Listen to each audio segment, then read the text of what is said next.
Bismillah.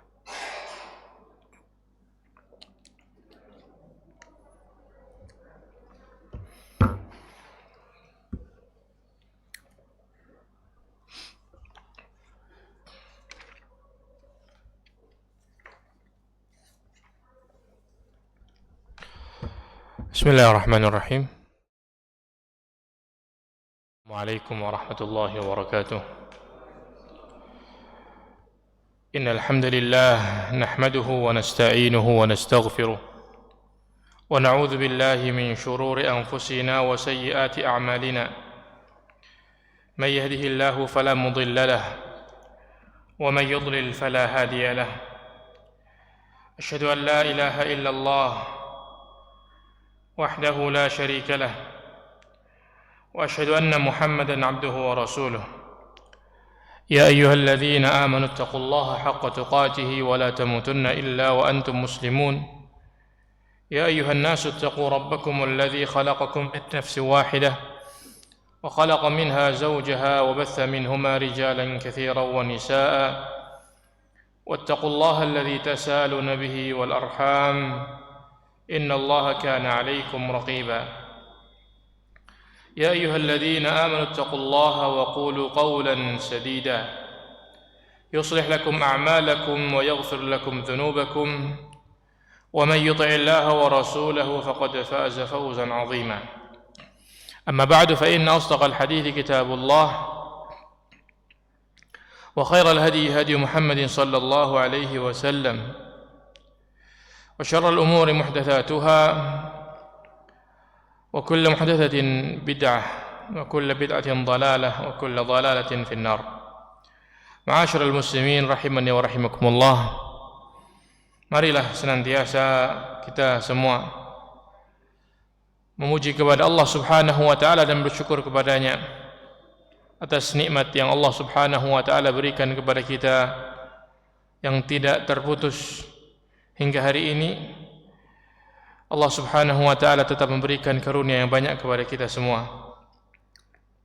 Di antaranya adalah kita menyelesaikan Ramadan, kemudian Syawal, dan sekarang kita di bulan suci Dzulqa'dah, bulan haram. Dan sebagian kaum muslimin, semoga Allah lancarkan mereka mulai dari Indonesia berangkat untuk berhaji. Semoga Allah Subhanahu wa taala mudahkan dan menerima haji-haji mereka. Kaum muslimin rahimakumullah, saya tambahi doanya sedikit, semoga kita juga dipanggil oleh Allah Subhanahu wa taala untuk berhaji. Allahumma amin. Masih membaca dari Al-Aqidah Al-Wasithiyah karya Syekhul Islam Ahmad bin Abdul Halim Ibn Abdul Salam Ibn Taimiyah Al-Harrani rahimahullahu ta'ala, sampai pada ucapan penulis tentang bagaimana manhaj ahlu sunnah wal jamaah secara amal, di dalam beramal di dalam agama ini. Setelah beliau menjelaskan bagaimana akidah ahlus sunnah, maka sekarang bagaimana amalan ahlus sunnah wal jamaah. Apa prinsip mereka di dalam beramal di dalam agama ini. Seperti biasa kita baca dulu yang diucapkan oleh penulis rahimahullah, kemudian kita jelaskan. Qala rahimahullah, faslun ثم من طريقة أهل السنة والجماعة اتباع آثار رسول الله صلى الله عليه وسلم باطنا وظاهرا واتباع سبيل السابقين الأولين من المهاجرين والأنصار واتباع وصية رسول الله صلى الله عليه وسلم حيث قال عليكم بسنتي وسنة الخلفاء الراشدين المهديين من بعدي تمسكوا بها وعضوا عليها بالنواجذ وإياكم ومحدثات الأمور فإن كل محدثة بدعة وكل بدعة ضلالة ويعلمون أن أصدق الكلام كلام الله وخير الهدي هدي محمد صلى الله عليه وسلم ويؤثرون كلام الله على غيره من كلام أصناف الناس ويقدمون هدي محمد صلى الله عليه وسلم على هدي كل أحد ولهذا سموا أهل الكتاب والسنة وسموا أهل الجماعة لأن الجماعة هي الإجماع وضدها الفرقة وإن كان لفظ الجماعة قد صار اسما لنفس القوم المجتمعين قال والإجماع هو الأصل الثالث الذي يعتمد عليه في العلم والدين وهم يزينون بهذه الأصول الثلاثة جميع ما عليه الناس من أقوال وأعمال باطنة أو ظاهرة مما له تعلق بالدين والإجماع الذي ينضبط هو ما كان عليه السلف الصالح إذ بعدهم كثر الاختلاف وانتشر في الأمة وانتشر في الأمة sampai kalimat beliau itu karena setelahnya pasal berikutnya qala fi tariqati ahli sunnah al-amaliyah tentang bagaimana metode beragama atau beramal di dalam agama menurut ahli sunnah wal jamaah.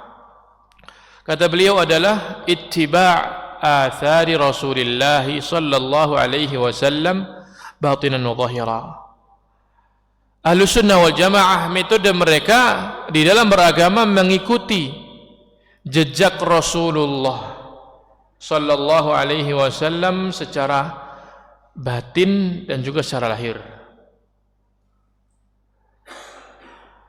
Dan ketahuilah namanya mengikuti Rasul, mengikuti jejak Rasul sallallahu alaihi wasallam tentu harus dengan ilmu supaya tahu mana yang petunjuk Rasul, mana yang bukan, mana yang diperintahkan Rasul kemudian diamalkan dan mana yang dilarang kemudian ditinggalkan, mana berita yang sahih, mana berita yang tidak sahih, yang sahih dipercayai, yang tidak sahih ditinggalkan. Dan memang begitulah Ahlus Sunnah wal Jamaah, mereka semangat menuntut ilmu dari zaman ke zaman. Kita kenal para ulama, mereka Ahlus Sunnah wal Jamaah adalah orang-orang yang belajar agama ini kemudian mengajarkannya kepada manusia. Dan tentunya yang dia pelajari seluruh tentang agama ini, tentang akhlaknya, bukan cuma itu, ibadahnya, bukan cuma itu, akidahnya yang lebih penting. Setelah mengetahuinya, mengamalkannya, mendakwahkannya, mereka berdakwah kepada Allah dengan hikmah, bukan dengan serampangan ngawur, tetapi dengan ilmu. Begitulah. Bahkan mereka juga orang-orang yang baik kepada sesamanya. Mereka baik kepada keluarganya karena Rasulullah memerintahkan untuk berbuat baik kepada keluarga. Khairukum li ahli wa ana khairukum li ahli. Sebaik-baik kalian yang paling baik kepada keluarganya dan aku yang paling baik kepada keluargaku daripada kalian semua. Begitu juga kepada tetangga, begitu juga kepada orang tua. Ya, kenapa mereka melakukannya? Karena mengikuti jejak yang ditinggalkan Rasulullah sallallahu alaihi wasallam. Dan kita tidak bisa membatasi apa saja yang ditinggalkan Rasulullah sallallahu alaihi wasallam. Ya, karena ada banyak sekali kebaikan-kebaikan, semuanya telah dijelaskan Rasulullah sallallahu alaihi wasallam baik secara rinci maupun secara global. Dan mereka kaum muslimin rahimakumullah, Ahlus Sunnah di dalam beramal tidak ekstrim dan juga tidak meremehkan, bukan ekstrim berlebihan dan juga bukan orang-orang yang meremehkan agama. Tetapi mereka tawassut. Mana yang merupakan petunjuk Rasul mereka amalkan, mereka pegang. Yang bukan mereka tinggalkan. Nah, begitu juga terkadang dengan ilmu Ahlus Sunnah wal Jamaah mereka bisa jadi kadang meninggalkan sebagian ibadah untuk keperluan kepada makhluk tetapi yang benar-benar bermaslahat. Dan ini juga petunjuk Rasul sallallahu alaihi wasallam. Beliau dalam beberapa kesempatan ketika di akhir-akhir kehidupan beliau kedatangan tamu untuk masuk Islam, untuk diajari Islam. Karena saking banyaknya tamu sampai beliau terkadang sibuk dengan mereka, kemudian luput satu salat, kemudian beliau qadha pada waktu yang lain. Sebagaimana dalam hadis-hadis yang kita pelajari. Kaum muslimin rahimakumullah. Dan Ahlus Sunnah mengikuti Rasulullah SAW bukan cuma zahirnya, tetapi juga batinnya. Amalan-amalan batin dari rasa takut kepada Allah, rasa harap, rasa tunduk, rasa cinta, mereka juga lakukan seperti yang Rasulullah SAW perintahkan. Dan ketahuilah, jejak Rasulullah SAW dari perbuatan-perbuatan beliau ada beberapa macam. Macam yang pertama adalah apa yang dilakukan Rasulullah SAW dalam rangka beribadah kepada Allah. Yang jenis ini jelas kita diperintahkan untuk mengikuti beliau sallallahu alaihi wasallam. Laqad kana lakum fi Rasulillahi uswatun hasanah. Sungguh telah ada uswatun hasanah pada Rasulullah SAW untuk kalian. Ya, maka kita mencontoh beliau secara wajib. Salat beliau, tata caranya tata cara yang harus kita ikuti. Di dalam haji beliau, khudhu anni manasikakum. Di dalam hal-hal yang beliau lakukan karena beribadah kepada Allah, maka itu kita ikuti secara wajib. Dan tidak ada celah untuk kita keluar dari petunjuk yang ini, dari petunjuk Rasulullah SAW ini. Tidak boleh seorang sholat sekarang pedewek, atau mengikuti yang sudah ada di kalangan masyarakat, kemudian ternyata berselisih dengan hadis Rasulullah SAW yang sahih, maka tidak ada pilihan untuk kaya gia kawit kemian, tetapi harus mengikuti hadis yang sahih yang datang. Begitu juga dalam hukum-hukum pernikahan, hukum-hukum birrul walidain dan hukum-hukum Islam yang lainnya, ini diikuti secara wajib. Nah, macam yang kedua dari jejak Rasulullah SAW, dari perbuatan beliau adalah yang beliau lakukan karena kebetulan.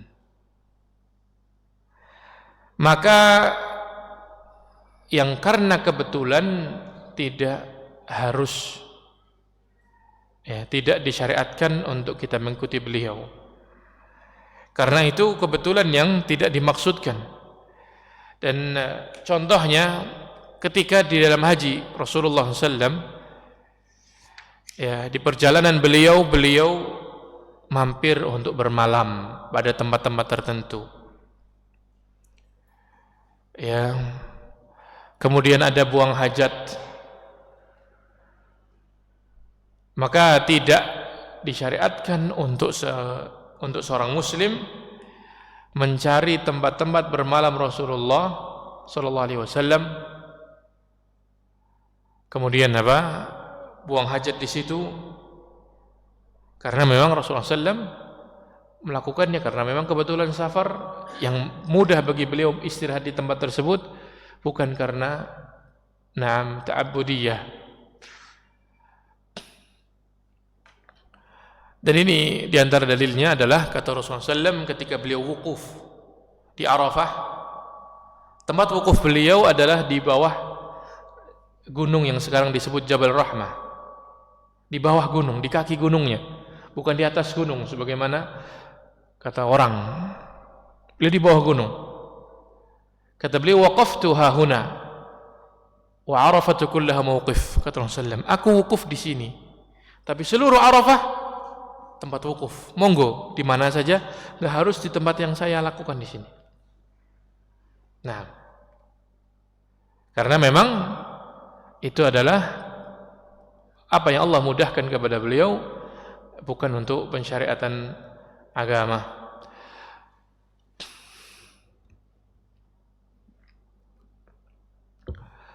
Memang ada sahabat yang mulia Abdullah bin Umar bin Khattab radhiyallahu anhu melakukannya, tetapi beliau tidak diikuti oleh sahabat yang lain, di mana beliau mencari posisi-posisi yang dahulu Rasulullah SAW, ya seperti tadi saya sebutkan, istirahat, bermalam, kemudian wudu, kemudian kencing atau buang hajat. Beliau melakukannya ya karena cinta. Tetapi kalau dikatakan disyariatkan, tidak, karena para sahabat yang lain tidak sependapat dengan beliau radhiyallahu taala anhu. Nah, macam yang ketiga dari jejak Rasulullah SAW adalah sesuatu yang merupakan kebiasaan manusia. Apakah yang kebiasaan ini kita harus mencontohnya? Ya, jawabannya iya. Kita contoh beliau, tetapi dari jenis perbuatan, bukan dari satu persatunya, bukan dari item per itemnya.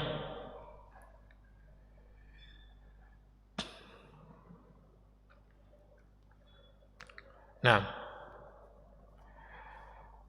jadi yang sesuatu yang kebiasaan manusia, kita mencontoh beliau.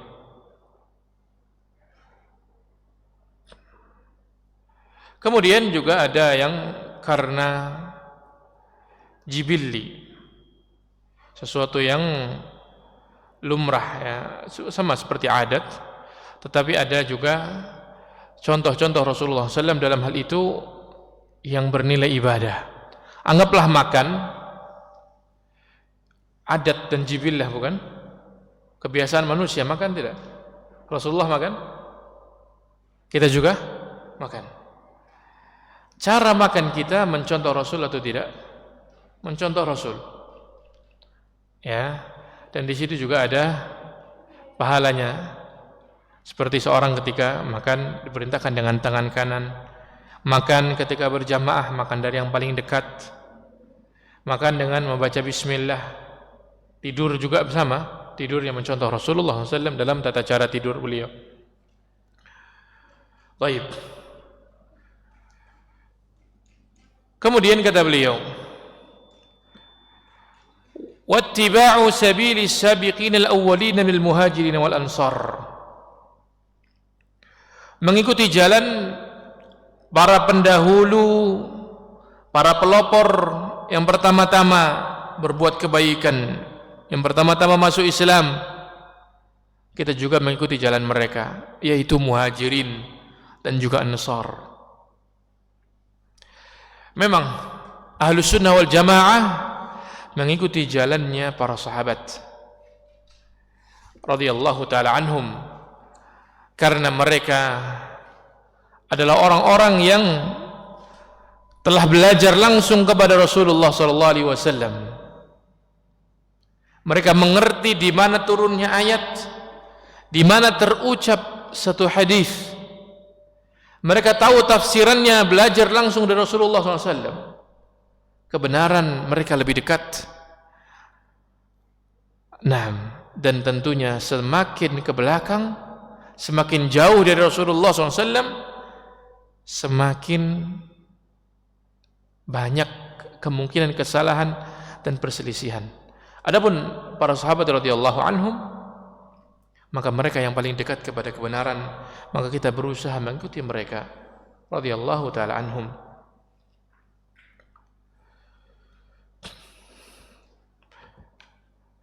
Dan dari sini kita tahu kesalahan orang-orang yang mereka meremehkan para sahabat tentang masalah agama. Mereka seakan-akan mengatakan mereka para sahabat berpendapat mereka juga bukan nabi, maka pendapat mereka sama dengan pendapat saya. Ini ucapan sahabat begini. Oh, sahabat. Mereka tidak pakai. Tetapi Ahlussunnah wal Jamaah tidak seperti itu. Mereka menghormati para sahabat, ya, mengambil dari mereka kebenaran yang telah mereka pelajari Rasulullah SAW.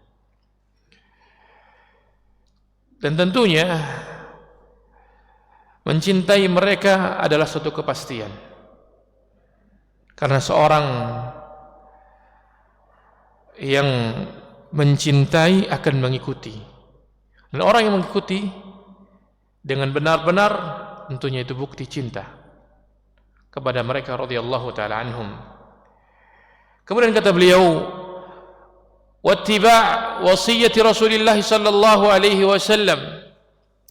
Dan juga para Ahlus Sunnah wal Jamaah ittiba' mengikuti wasiat Rasulullah sallallahu alaihi wasallam dalam sabda beliau, alaikum bi sunnati wa sunnatil khulafa'ir rasyidin al-mahdiyyin min ba'di.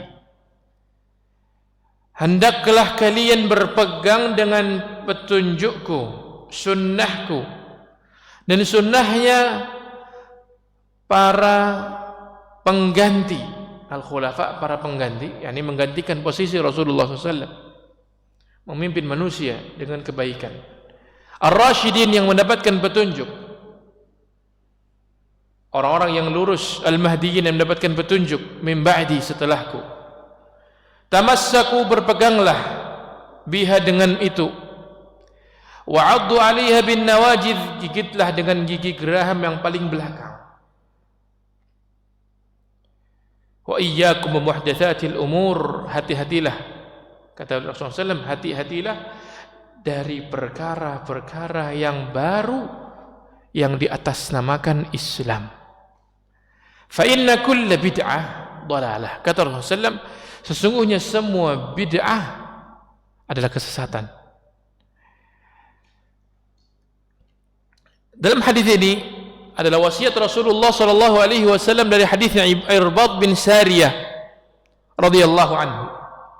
Irbad radhiyallahu anhu menceritakan bahwa Rasulullah sallallahu alaihi wasallam memberi nasihat yang sangat mengena, sangat dalam nasihat beliau, sampai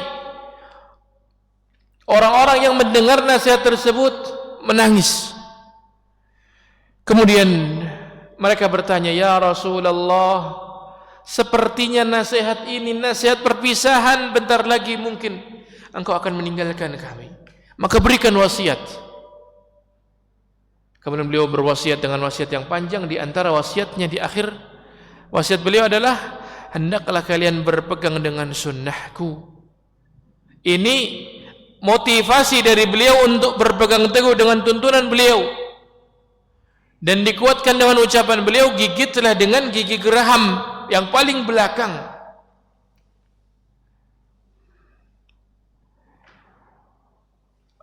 Sebagai contoh, ilustrasi, panjenengan, ya, kalau seandainya ada orang dia kebetulan lagi panjat tebing,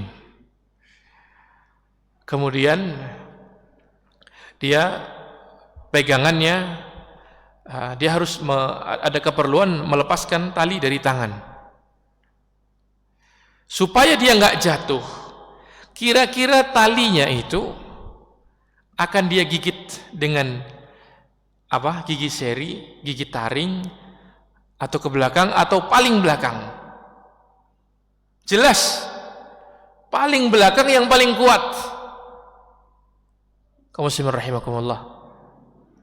Ini menunjukkan bahwa beliau berpesan dengan pesan yang sangat ditekankan. Aja nganti ninggalna sunnah.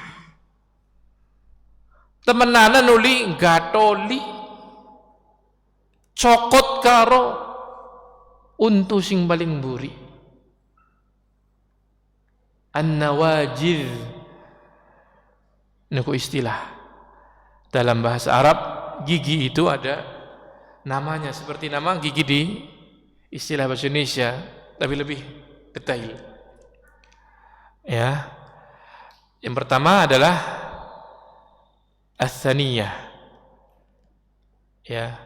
Tsaniyah itu 2 seri ini di depan. Kemudian ya taring apa? Anyab, nab, anyab itu taring. Kemudian al-adras itu gigi geraham. Tapi al-adras ada 3. Yang pertama namanya ad-dawahik.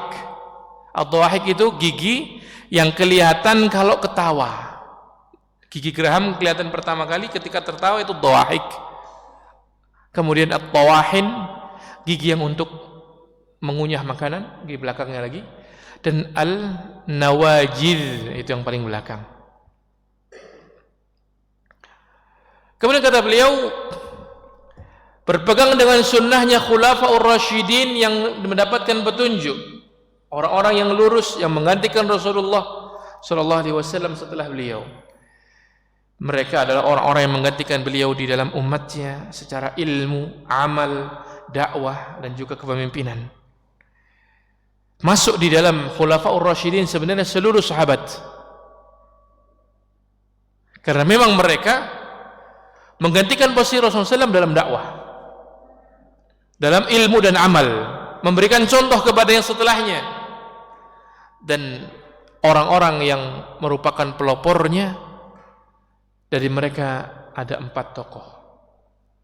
Abu Bakar yang pertama, memimpin umat setelah Rasulullah SAW wafat, dan beliau mendapatkan isyarat dari Rasulullah SAW bahwa beliau yang paling berhak menjadi pemimpin. Kemudian setelahnya beliau menunjuk kepada Umar radhiyallahu anhu. Kemudian setelahnya adalah Utsman, dan yang terakhir adalah Ali. Dari 4 tokoh tersebut. Dan seluruh para sahabat radhiyallahu anhum, mereka termasuk kategori khulafaur rasyidin. Ya, dari segi ilmu, amal dan dakwah. Kata beliau, tamassaku biha, pegang betul-betul.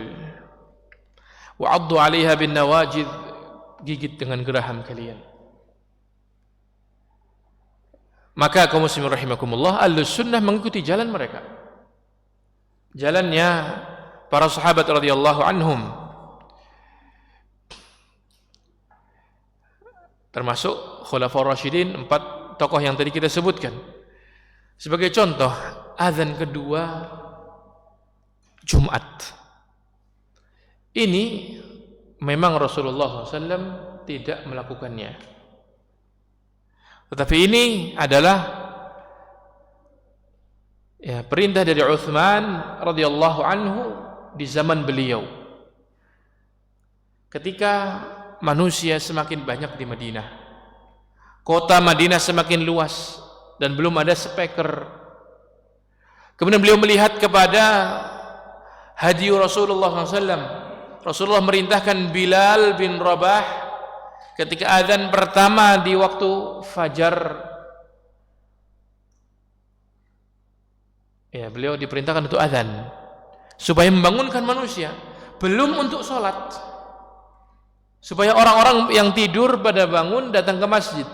Maka beliau melihat bahwa di sini diperbolehkan dan dicontohkan oleh Rasulullah SAW seandainya diperlukan azan, apalagi di hari Jumat, di sholat Jumat yang memang wajib juga, maka beliau diperintahkan oleh beliau untuk dikumandangkan azan pertama. Maka itu bukan bid'ah, tapi itu sunnatul khulafair rasyidin.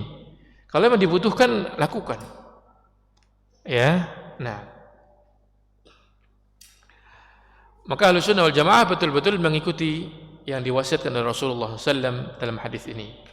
Dan kata beliau, kemudian kata Rasulullah SAW dalam wasiatnya, hati-hati kalian wa muhdatsatil umur, hati-hati, betul-betul hati-hati dari perkara-perkara yang baru di atas namakan agama. Nah, Maka di sini ada hati-hati dari bid'ah dan juga berbuat bid'ah, membuat bid'ah walaupun tidak melakukannya, menyebarkan bid'ah walaupun tidak melakukannya. Karena beliau katakan hati-hati dari perkara-perkara baru.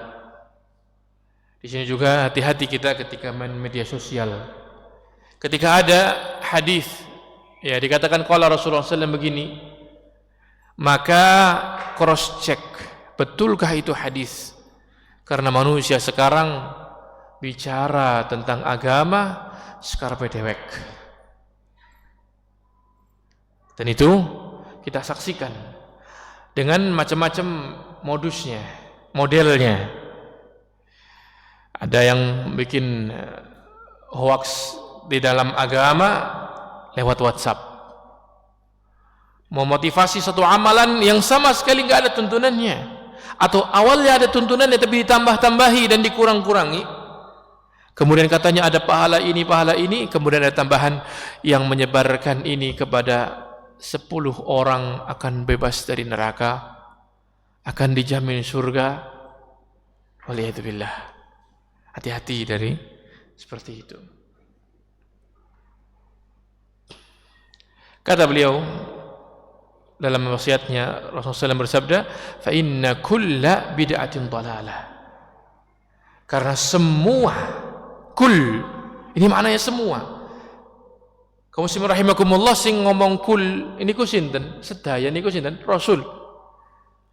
Beliau sallallahu alaihi wasallam adalah orang yang paling fasih ucapannya, yang paling tulus menasihati manusia, yang paling tahu tentang syariat Allah. Beliau katakan kullu bid'ah dhalalah. Lah kok ada orang sekarang membagi bid'ah ada sekian. Maka itu bisa jadi dia belum paham apa definisi bid'ah, sehingga memasukkan kategori yang bukan bid'ah sebagai bid'ah, sehingga terjadi pembagian, atau dia ingin perkara-perkara yang lain. Ini yang ngomong kullu bid'atin dhalalah itu Rasulullah SAW. Maka kesimpulan dari ucapan Rasulullah SAW, semua orang yang beramal mengatakan ini ibadah, berpahala,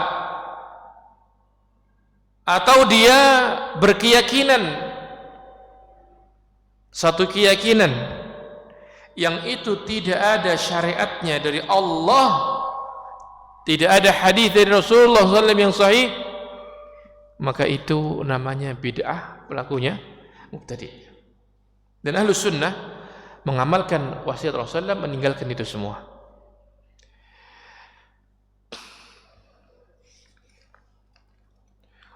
Nah, dan orang-orang yang melakukan bid'ah atau berkeyakinan bid'ah atau mengucapkan ucapan bid'ah, itu ada konsekuensi yang sangat berbahaya. Konsekuensi dari bid'ah niku napa? Ada 5 konsekuensi. Konsekuensi yang pertama ya adalah dia melakukan bid'ah tadi, berkeyakinan bid'ah tadi, mengucapkan bid'ah tadi, mendustakan, berarti mendustakan Al-Quran di ayat Al-Ma'idah, Al-yawma akmaltu lakum dinakum, hari ini telah aku sempurnakan agama kalian. Kalau ada orang membawa bid'ah berupa ucapan, keyakinan atau perbuatan dianggap agama, berarti dia mengira ayat ini enggak benar. Masih ada kok agama yang enggak disebutkan dalam Quran dan hadis. Berarti belum sempurna kata dia. Itu konsekuensi. Berarti bahaya betul. Lebih parah mana bid'ah sama maksiat? Wong ngombe minum khamr. Saben wengi nganti esuk. Salat subuh sembayang tapi karo ngurumit saking abote sirahe pripun. Dengan orang yang ngelakoni bid'ah. Dari segi konsekuensi ini jelas lebih berat bid'ahnya. Makanya syaitan lebih suka seorang berbuat bid'ah daripada sekedar maksiat. Karena orang yang berbuat bid'ah itu ya nanti dia itu mengira dia benar. Sementara orang maksiat dia ngerasa dia salah. Itu bedanya. Wong nggak ngelakuin di bid'ah guys, paling bener. Walaupun dong, ya hadisnya kayak gini orang bener jangan orang baik. Kayak barang kayak gini masa tasbih kayak gini orang uli misalnya. Nah, baik. Maka konsekuensinya ketika dia mendatangkan bid'ah yang tidak ada dalam agama dasarnya, maka dia menganggap bahwa agama belum sempurna. Ayat tadi belum benar. Waliyadzubillah. Konsekuensi kedua, orang yang berbuat bid'ah atau mendatangkan bid'ah, konsekuensinya adalah mengatakan bahwa agama ini masih kurang. Kalau tadi masalah ayat, kalau sekarang agama itu, sementara dia sebagai orang yang menyempurnakannya. Mungkin enggak orang datang setelah Rasulullah SAW, ya, kemudian mengatakan, ya Rasulullah, dzikir jenengan pada malam tertentu niku ora sepira, kesi kurang ke, dikirin nyong lebih mantep. Maka bahaya mboten? Ya, niki konsekuensi yang juga bahaya. Konsekuensi yang berikutnya, pada orang-orang muslimin yang lain yang enggak ikut bid'ah dia. Berarti kaum muslimin sing ora melu dzikir kaya gue, kabeh-kabeh agamane kurang. Sing paling lengkap niku dheweke. Nah, yang berikutnya, orang yang mengikuti bid'ah maka akan tersibukkan dari sunnah.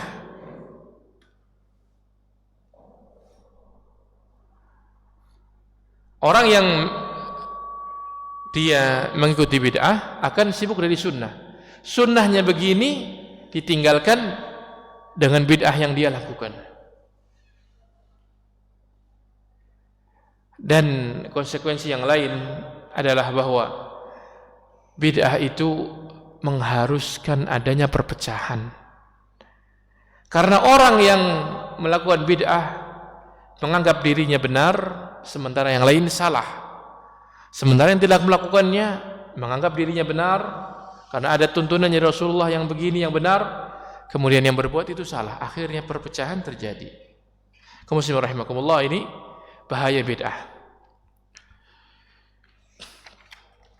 Kemudian bagaimana Umar bin Khattab radhiyallahu anhu, beliau pernah mengucapkan tentang salat tarawih yang beliau kumpulkan manusia menjadi satu imam di Masjid Nabawi saat itu, yang tadinya manusia salat masing-masing atau bergerombol-bergerombol, tapi beliau jadikan satu imam. Dan beliau katakan setelah manusia salat berjamaah dengan satu imam, kata beliau, ini adalah sebaik-baik bid'ah. Berarti ada bid'ah yang baik gitu. Jawaban Syekh Utsaimin rahimahullah bahwa ucapan beliau tentang ini sebagai bid'ah itu tidak ya semakna dengan bid'ah secara makna syariat. Karena bid'ah secara makna syariat adalah sesuatu yang tidak ada contohnya dari Rasulullah SAW dan diatasnamakan agama. Sementara salat tarawih yang dilakukan oleh para sahabat saat itu menjadi satu imam, di zaman Rasulullah pernah Rasulullah SAW lakukan satu malam, dua malam, tiga malam, kemudian beliau tinggalkan karena takut diwajibkan. Ini menunjukkan bahwa udah ada contohnya. Maka dari segi syariat bukan bid'ah, tapi sesuatu yang ya sudah ada contohnya. Hanya saja kaum muslimin melakukannya masing-masing. Kemudian setelah agama ini sempurna, yang tidak wajib enggak mungkin jadi wajib lagi, karena Umar bukan nabi, maka beliau melihat ada maslahat untuk dikumpulkan. Dan beliau menamai sesuatu itu bid'ah karena manusia sebelumnya tidak melakukan, kemudian dilakukan lagi, padahal ada contohnya dari Rasulullah SAW. Kemudian kata beliau, Ahlus Sunnah wal Jamaah, prinsip mereka, wa ya'lamuna anna asdaqal kalami kalamullah, dan mereka meyakini dengan benar. Ya'lamun, mengilmui. Mengilmui, ilmu itu yakin. Kalau belum yakin, belum jadi ilmu.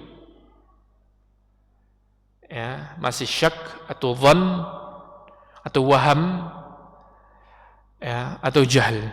Kalau sama sekali enggak tahu, namanya jahil. Mereka mengetahui, meyakini bahwa sebaik-baik, sebenar-benar, sejujur-jujur ucapan adalah ucapan Allah Subhanahu wa taala. Wa khairal hadi hadi Muhammad sallallahu alaihi wasallam, dan sebaik-baik petunjuk, sebaik-baik jalan hidup Nabi Muhammad sallallahu alaihi wasallam. Dan penjelasannya insyaallah ba'dal adzan karena telah masuk waktu salat Isya. Barakallahu fikum.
Bismillah, alhamdulillah, wassalatu wassalamu ala rasulillah wa ala alihi wa ashabihi ajma'in, amma ba'd.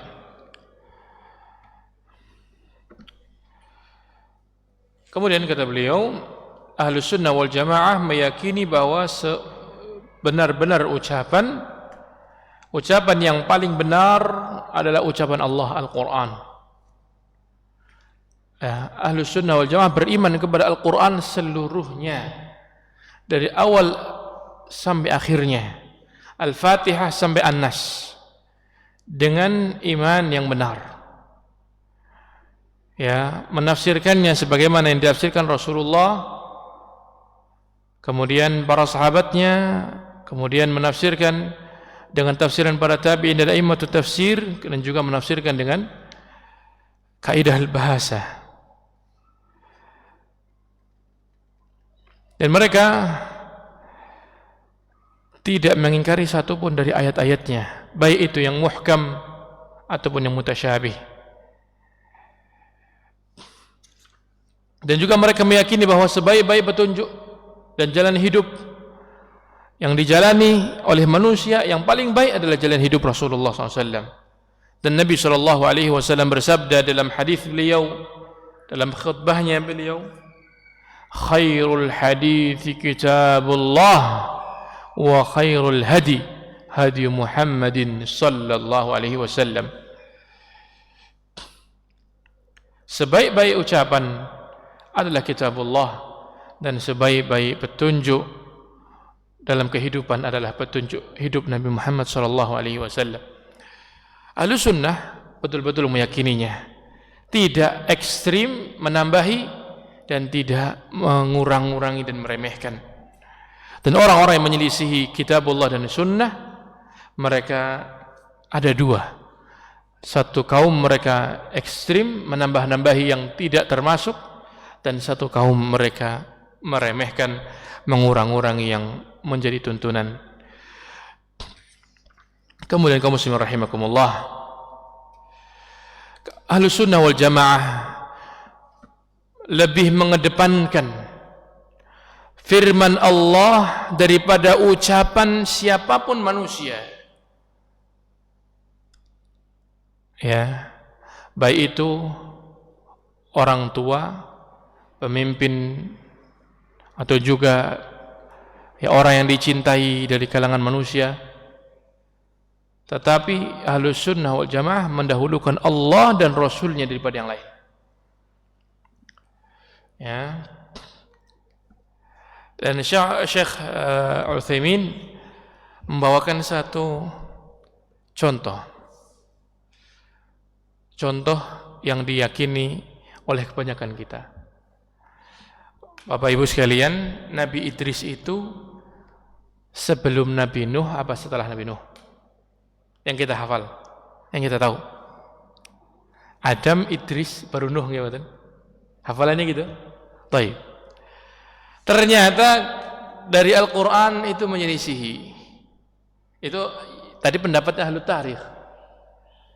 Tapi dari Al-Quran disebutkan, ya, kata Allah Subhanahu wa ta'ala, inna awhayna ilaika kama awhayna ila Nuhi wan nabiyyina min ba'dih. Dan Idris termasuk wan nabiyyina min ba'dih. Sesungguhnya kami telah berikan wahyu kepadamu sebagaimana telah kami berikan wahyu kepada Nabi Nuh, lihat, kepada Nabi Nuh dan para nabi yang datang setelahnya. Itu wahyunya sama, tauhid. Untuk mentauhidkan Allah, supaya kita beribadah hanya kepada Allah. Dan kalimat wan nabiyyina min ba'dih masuk dalamnya Idris. Ya, karena Allah katakan wadhkur fil kitab Idris innahu kana siddiqan nabiyya. Ingat, sebutkan di dalam Alkitab tentang Idris.